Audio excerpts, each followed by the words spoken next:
Hello guys!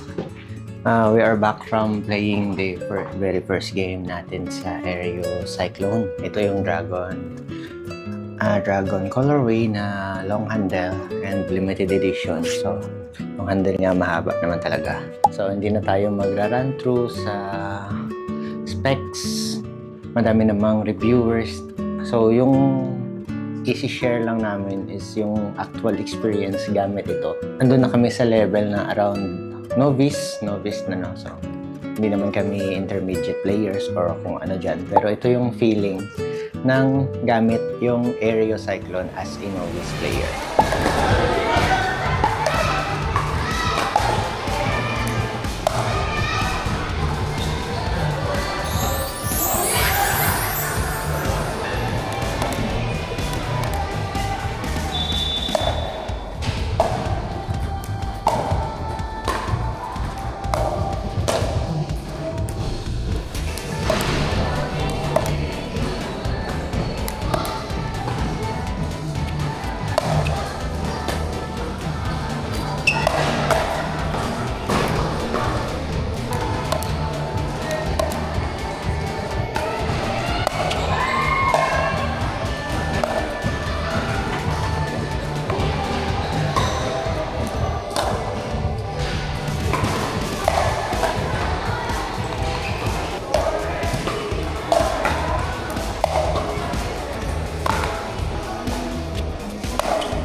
Kakatapos ng first game. So, ito yung first impression.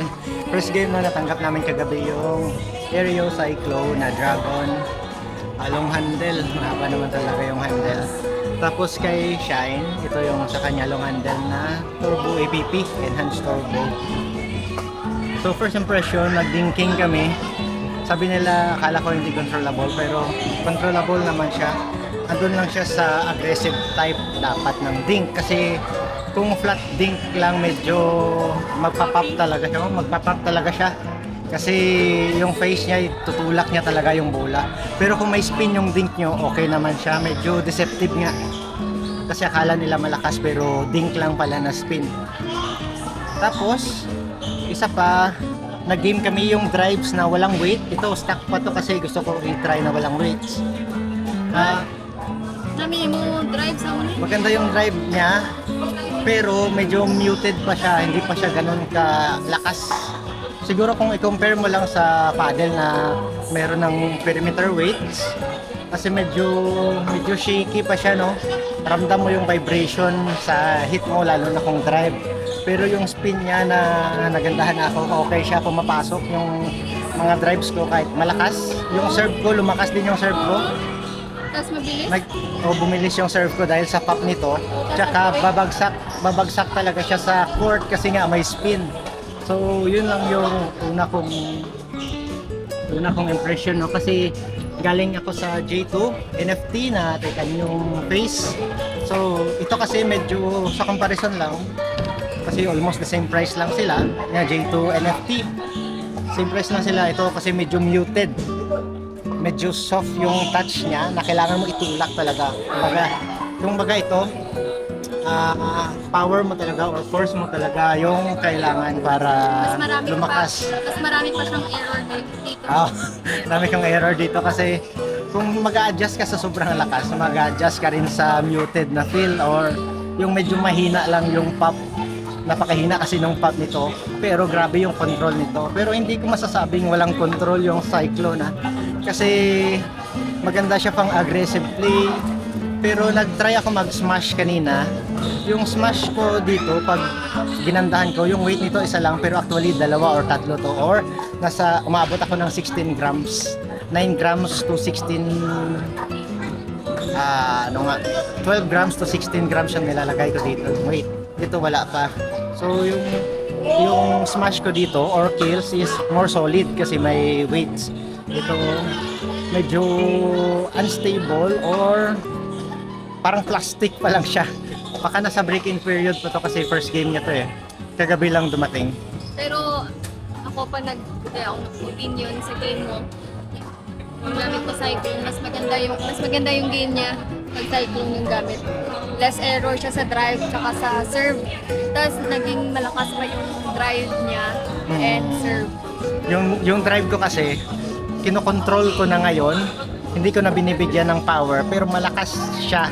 Compared dito, siguro mas unstable ako dito kasi kailangan ko lagyan ng power. So, medyo inaccurate minsan yung drives ko, yung serve ko. Pero ito, need ko lang i-control yung power. Siya na, i-control yung angles ko, yung stability ko. Siya na bahala sa power. Yun lang siguro yung masasabi kong benefit talaga niya. Kasi nasa power category na kasi siya, tsaka maganda yung pop. Try lang natin yung standard na weight muna. Tsaka yung napansin, ito kasi elongated. Nasanay ako sa hybrid, no? Yung kay siya, hybrid din kasi to. So yung tama ng bola ko kanina, medyo sa baba, ayan oh, nakita niyo. Yung sa taas na tama, intentional na yan. Pero yung nag-start ako dyan talaga sa lower middle. Dito banda. Dito yung mga tama ko. Hindi sa gitna. Or dito kasi yung sweet spot niya talaga sa upper middle, no? So ito try natin mamaya. Yung meron ng perimeter weight, yung ano yung feeling.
Hello guys! After third game, so ang second game hindi kami nag-video kasi nag-transfer kami na puno yung action cam na memory natin. So sa third game natin, mayroon na tayong perimeter weight sa gilid. Yung Aereo Cyclone, medyo bumigat siya ng konti, no? Yung twist weight niya, parang naramdaman ko yung ano niya. Yung tama niya medyo solid na, kaso medyo malakas. Sabi nila halo yung feel, pero hindi halo yung nafe-feel, yung may weight na siya. Medyo solid na yung tama sa bola. Tsaka madami na akong errors, may mga out na, lalo na yung backhand na walang spin. Minsan walang spin, nag-out talaga. Yan na medyo nahirapan ako. Nanibago siguro ako dahil mahaba yung elongated. Kahit long handle siya, dito kasi yung kamay ko sa dulo, medyo mahaba pa rin. Pero yung sweet spot natin medyo okay na. Nasa gitna na. Unlike nung unang nasa ilalim banda. So yun, sabi ni Shine, ano yung suggestion mo sa weight? Kunin niya na lang yung weights. Mas marami siyang error nung nilagyan na ng weights. So baka full session today, wala na lang weight para next time na lang tayo mag-review ng weight. No, so try natin iba-ibang type ng weight setup. So ngayon, kukunin na lang natin yung weights muna.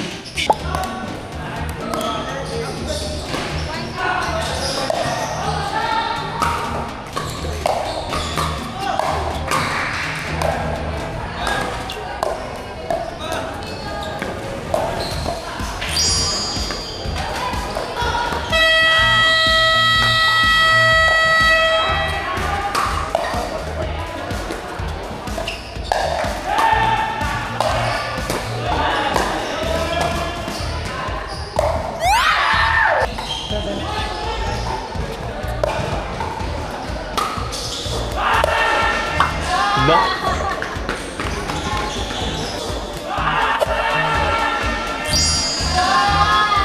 So una, first impression sa paddle, yung grip niya, nilagyan ko ng hex grip from Tabis or Tobis. Siyempre, sanay na kasi akong nilalagay yung fingers ko dito para alam ko kung tama yung grip ko. So, yung setup natin, naka-cookie grip tayo, yung tacky grip ng cookie. Nilagyan ko ng weight sa 9 o'clock and 3 o'clock. So, meron siyang 3 grams, 3 grams. Pero yung review natin, ginamit natin, full stock siya na walang weight. Yung comfort niya, yung comfort ng paddle na to, ramdam mo yung vibration, pero after ng 8 games, 8 rec games na nilaro namin to, hindi naman sumakit yung wrist, yung shoulder ko at elbows. So, feeling ko okay naman. Baka nakatulong na rin yung hex grip. Hindi ko alam kung bare grip lang, kung ano yung vibration sa feel. So, yung paddle balance, medyo towards head heavy siya. Pero konting-konti lang. Kasi puro hybrid yung J2, NFT, at enhanced turbo na hybrid long handle. So, yung dalawang to medyo balance talaga to. Yung weight distribution, ito medyo head heavy. Konti lang naman. So, kaya pa rin niya. Mabilis pa rin siya sa kamay. Spin potential, sabi ni Shine, maganda yung mga drives ko dito kasi bumabagsak talaga. Sabi ng iba nga, medyo malakas yung pop and power nito kasi power paddle ito. Pero sa tingin ko, kahit novice, beginner to novice nga, kaya tong i-control. Basta wag nyo lang lagyan ng 100%. Andun lang kasi mga 50 to 60 kasi yung paddle na mismo yung tutulong sa power nyo. Yung control, sa nag-dinking kami, no? Masasabi ko lang, kaya nyo tong i-control. Controllable siya masyado. Hindi siya mahirap i-control, promise. Yung reset and drops, okay naman. Andun pa rin siya papasok sa skill ng player. Although, kahit nasa novice tier pa lang kami, controllable pa rin ito. Then yung sweet spot, malaki, no? Medyo malaki kasi MPP foam construction naman ito. So, almost the same lang sila ng J2 NFT ko. At yung kay Shine na enhanced turbo, walang dead spot. Kahit yung dito sa baba, around 80% pa rin yung nito, yung feel. Tapos dito, almost 100% na yan lahat sa taas. Yung sound, no, yung sound, akala ko mas malakas siya, pero almost same lang sila ng enhanced turbo. Na EPP pa to. Almost the same din sa boomstick. Although, mas bassy ito kaysa sa boomstick. Medyo high pitch yung boomstick, pero malakas din ito. Maganda rin. Stability.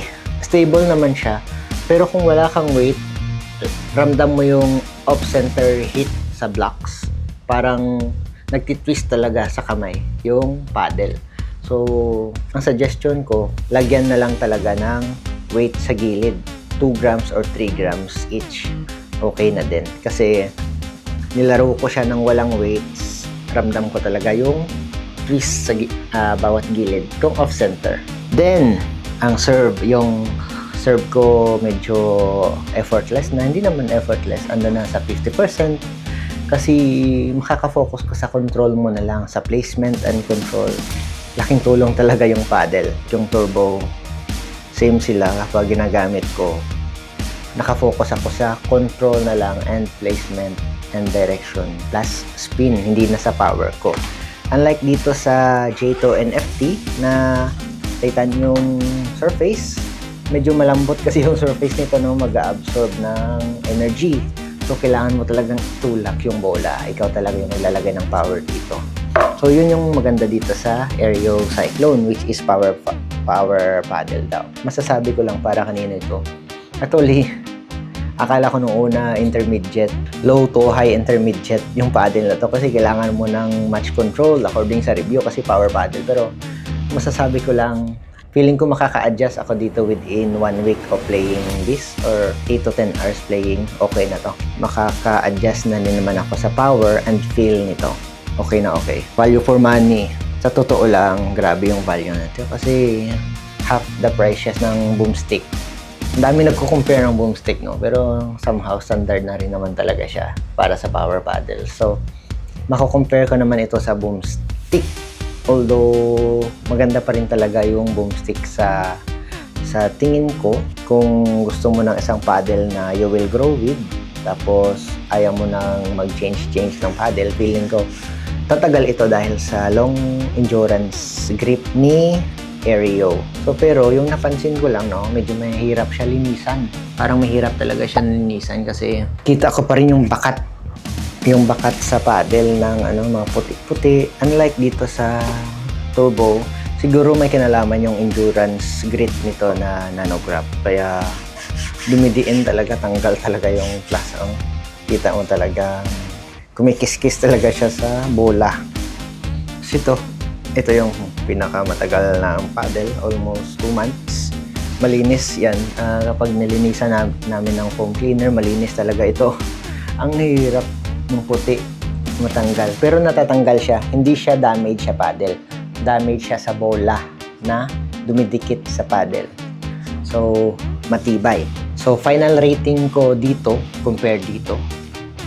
So, siguro around 8.5 over 10.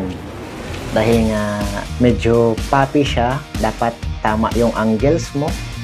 Dapat hindi ka gigil sa paddle na ito kasi lilipad naman yung bola, lalo na kung walang spin. No?